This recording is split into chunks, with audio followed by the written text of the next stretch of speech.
de um religioso. Ele não passava de um religioso, com todo aquele grau de conhecimento.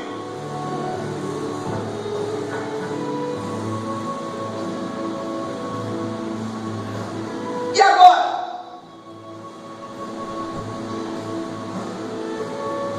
E agora, ele se depara com um sentimento. Que sentimento é esse, pregador? Sentimento que traz ele em memória, é um sentimento de temor sobre a salvação.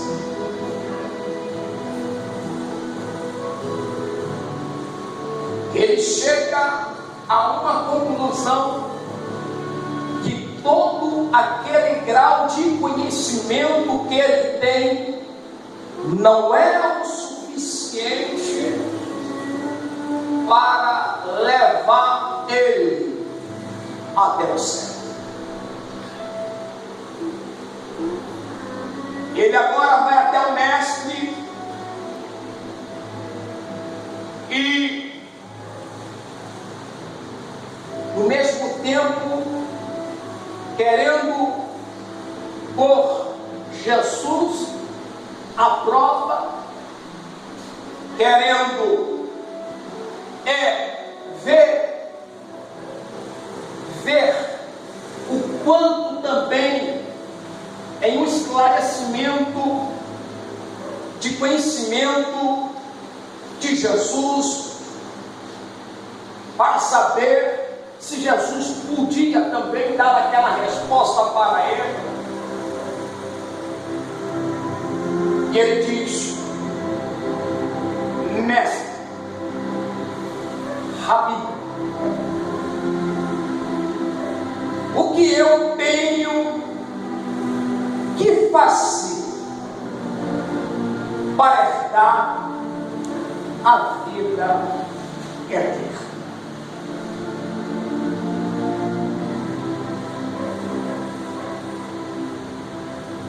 E Jesus faz uma pergunta. Que pergunta é essa?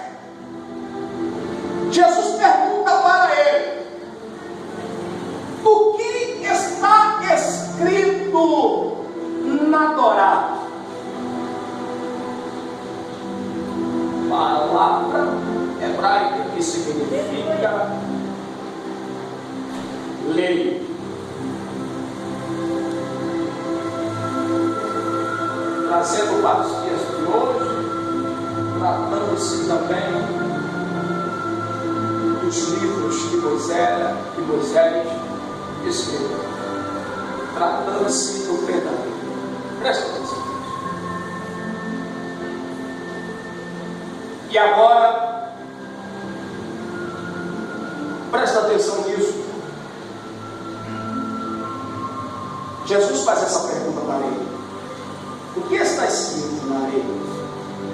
Como interpretas? Como está escrito e como você a interpretas? Ele responde com muita propriedade: amarás o Senhor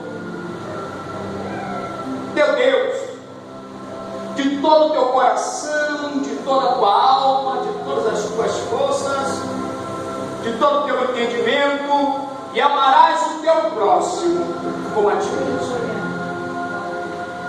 Jesus olha para ele: certo, respondeste corretamente. Jesus diz para ele: muito bem. Se tu lê, se tu interpretas, se tu também nessa interpretação, tu também vive. Se tu estás vivendo tudo isso aí, olha, você não está muito longe da salvação. Se tu vives tudo isso, faze isso de coração, Jesus aconselhando ele, e viverás, ou seja, e tu terás vida eterna. Glória a Deus. Agora ele, querendo justificar-se, perguntou a Jesus: quem é o meu próximo?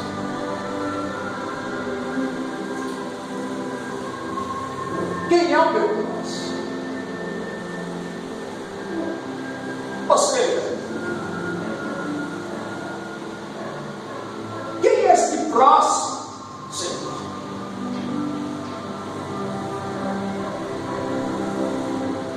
Ele acabou de dizer que conhecia. Ele acabou de, além de pronunciar, ele também interpretava, ele tinha autonomia para aquilo. Ele agora faz uma pergunta irônica, sabendo do que se tratava. Quem é, Senhor, o meu próximo? Jesus agora não conta uma historinha de carochinha. Jesus agora não conta um conto folclórico. Jesus agora não conta uma lenda. Jesus agora faz uma alusão, ele conta algo, posso eu dizer, que aconteceu. O que Jesus, ele diz para ela?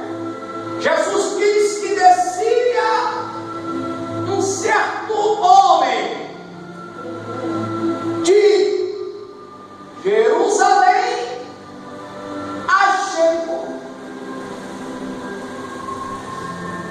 E no meio do caminho veio alguns salteadores.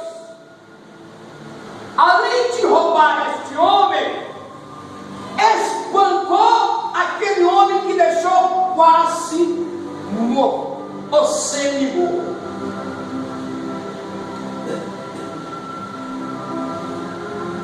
Amados, primeiro, sobre este homem, a Bíblia não diz que se tratava de um judeu. A Bíblia não diz isso. Primeiro, a Bíblia não diz que se tratava de um judeu. Segundo, a Bíblia também não dá nome a este homem.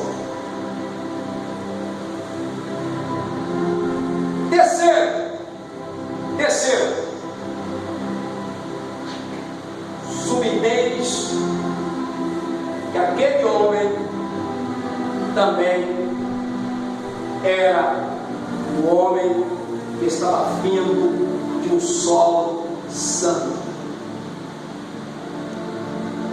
Se ele estava vindo de um solo santo, de Jerusalém a Jericó, subentende também, vamos conjecturar que aquele homem veio da casa do Senhor.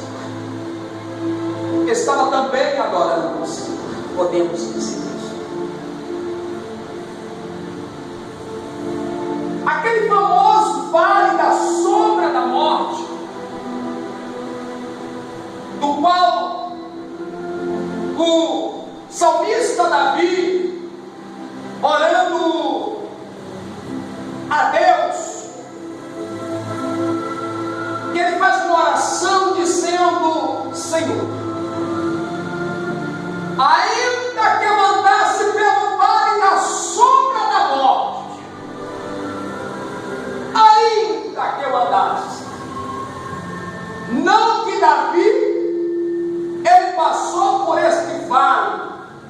da sombra da morte. Mas ainda que eu andasse pelo vale da sombra da morte, não temeria mal algum. É neste lugar que Davi estava falando.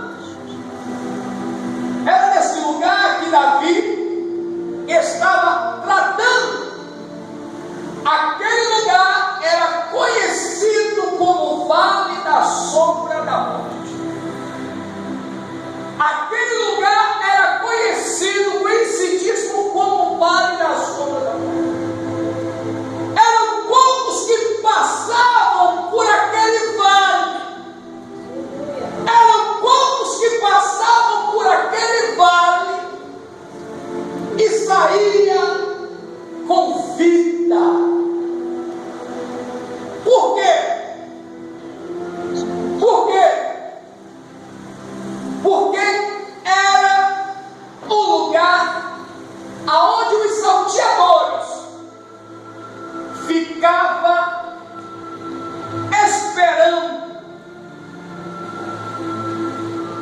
esperando as pessoas passar por aquele lugar. Aquele lugar aonde este homem passou era o Vale da Sombra da Morte. Presta atenção. E agora aquele homem fica quase morto. Fica num estado crítico, um estado caótico e catastrófico, quase morto. E logo em seguida, a Bíblia diz que passa um sacerdote. E quando o sacerdote ele avista, ele passa passos lá. Ou seja, ele avistou o homem caído, mas ele passou distante. Não se aproximou daquele homem para saber ao menos se ele estava com fé. É bem verdade que a lei dava essa condição cabal para ele, de não tocar em cadáver. Nem o levita e nem o sacerdote podia tocar em cadáver. Em cadáver. Aquele homem não estava morto. Aquele homem ficou quase morto, semi-morto. Depois também passa o levita. O levita, quando avista o homem, ele passa em largos passos, mas ao menos se aproxima para saber se estava morto. De que natureza eu entendo isso? Se eles estavam descendo de Jerusalém a Jericó, o que nos dá a entender é que eles estavam no templo. Eles estavam na casa do Senhor. Ele estava como nós estamos aqui nesta tarde.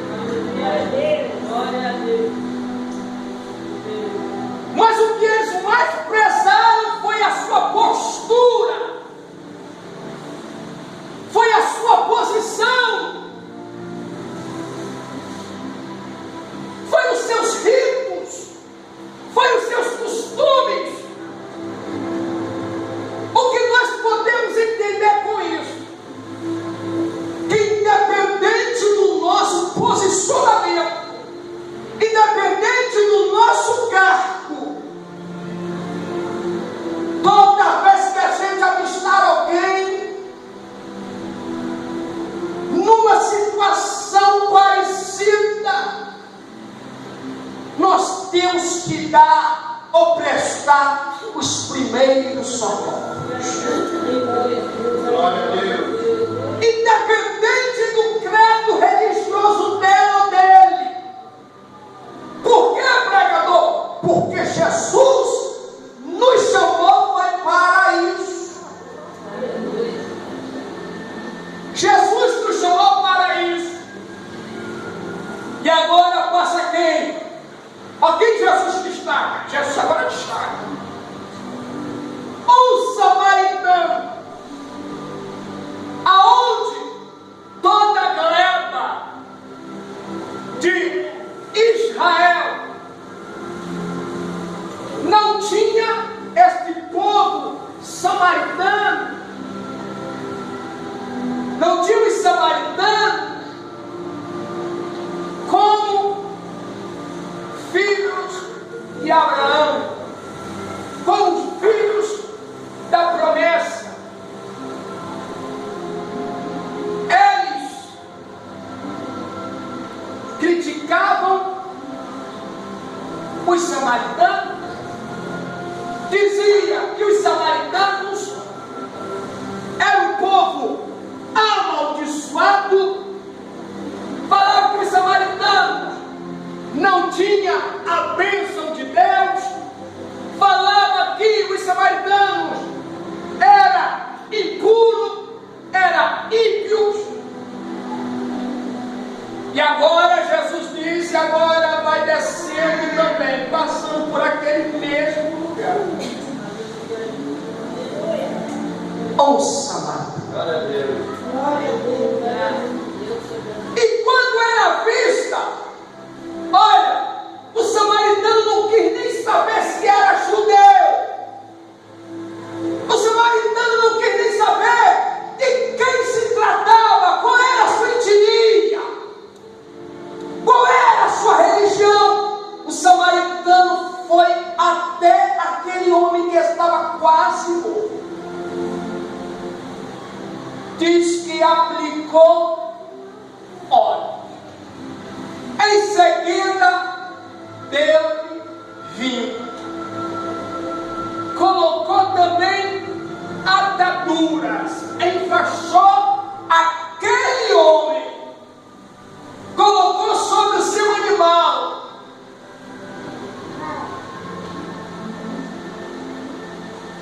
E ele levou até uma hospedagem, ou uma hospedaria. E o que ocorreu, né?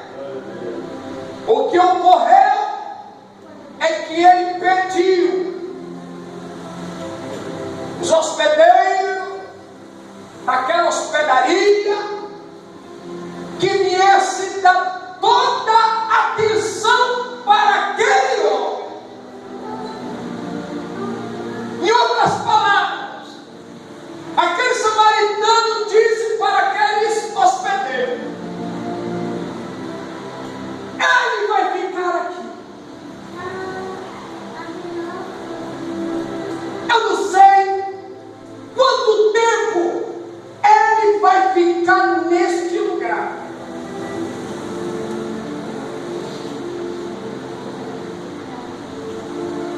A diária aqui é um denário. Eu vou pagar já 2 dias.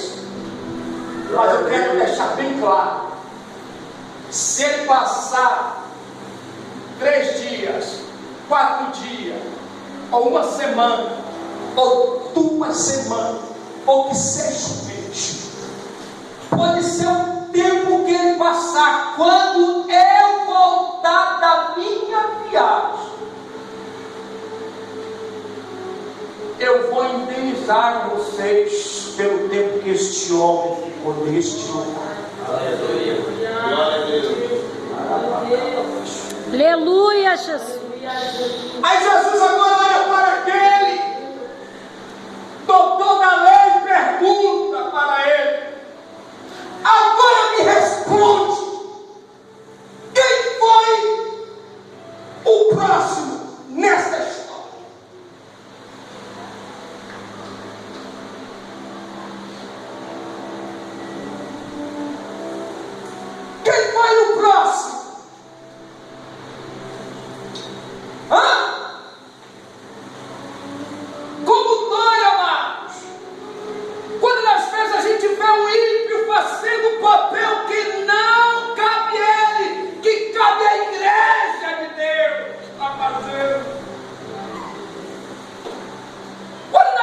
a gente está vendo que a pedra está clamando, a velha gente está clamando.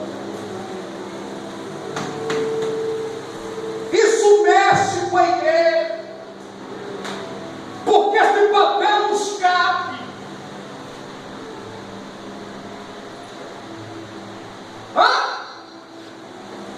Se você não sabe, fique sabendo. Os arqueólogos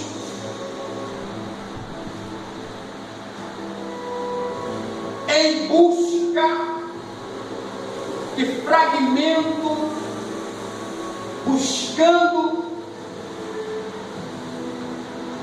este lugar, encontrou esta hospedaria, que diz que depois de um tempo aquela hospedaria, que era de samaritanos, passou a ser uma igreja cristã.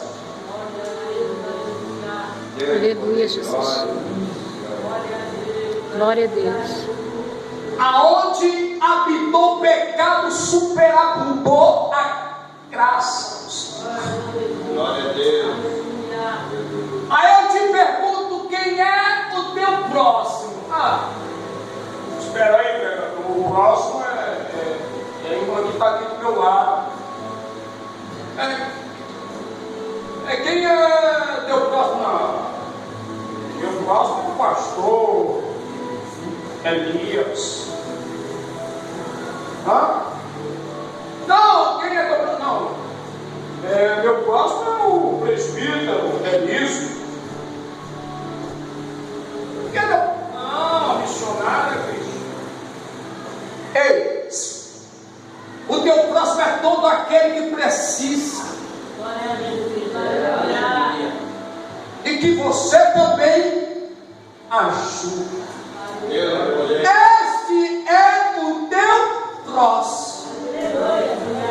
Glória a Deus. Independente de credo religioso, Glória a Deus. independente de placa de denominação, a verdade tem que ser pregada. É difícil? É. Glória a Deus. Igreja fica cheia? Fica nada.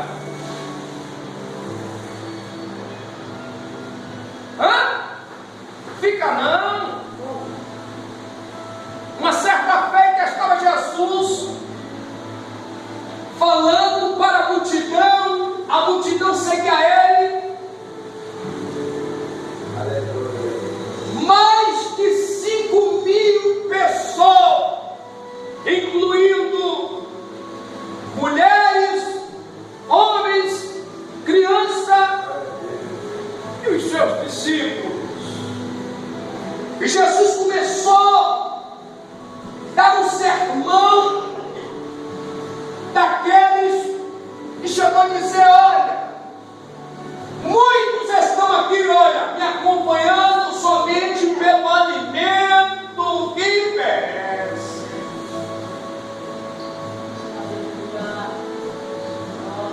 Muitos estão comigo aqui porque, em outras palavras, eu estou matando a fome de vocês, estou dando cesta básica.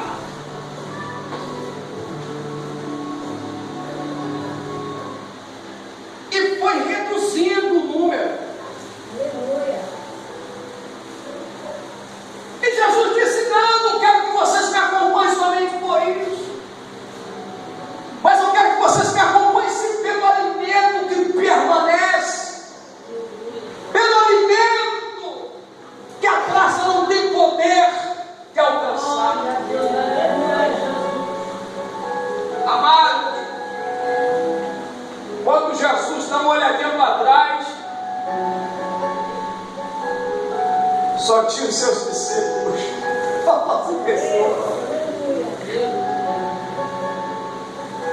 tinha para mais de 5.000, e agora só tem 12.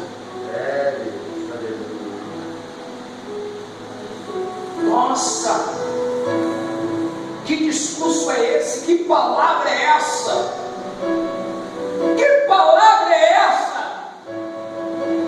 Aí agora,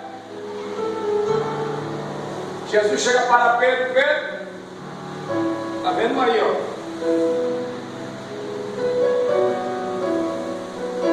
Uma grande parte já foi. E tu não vai não, Pedro? Pedro com os olhos cheios d'água e disse: Senhor, não vou falar somente comigo, mas para onde iremos nós? Porque só o Senhor tem palavra de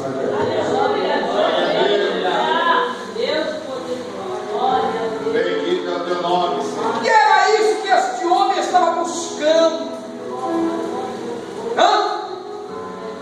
Vida eterna, palavra eterna. Aleluia, Jesus. Para onde iremos nós? Se a gente fugir dessa tamanha responsabilidade que foi delegada, que foi otorgada a nós, para estar fazendo a sua obra. Eu quero louvar a Deus e continuar bendizendo ao Senhor. Que Deus me ajude, que as minhas mensagens, para quem me conhece, eu sou pregador das multidões, mas também sou pregador também de dois, de três, se for possível, até de uma alma. Porque quem me salvou, quem me resgatou foi Jesus. Glória a Deus. E fez na minha vida e fez na sua vida o que nenhum homem poderia fazer. Muitos aqui foram alcançados que não teve necessidade nem de medicamento, não teve necessidade nem de aconselhamento de um psicólogo, e hoje estão com as suas caixas cranianas suave. Aqui está banhando suave, suave.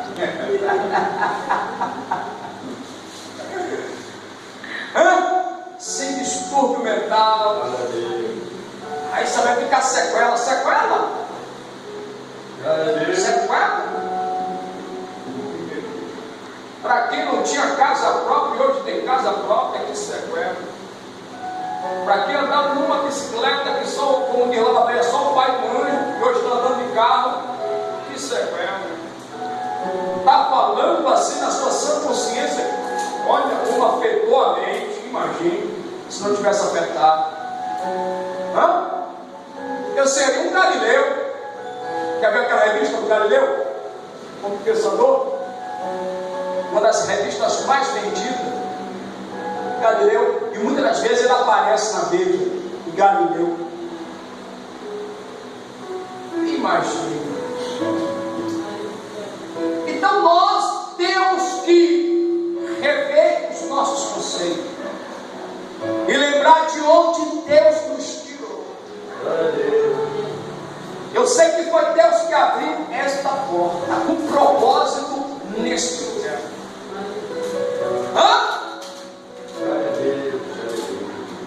Espera aí, amado, mas aí aqui já tem 2 anos, 3 anos, 4 anos.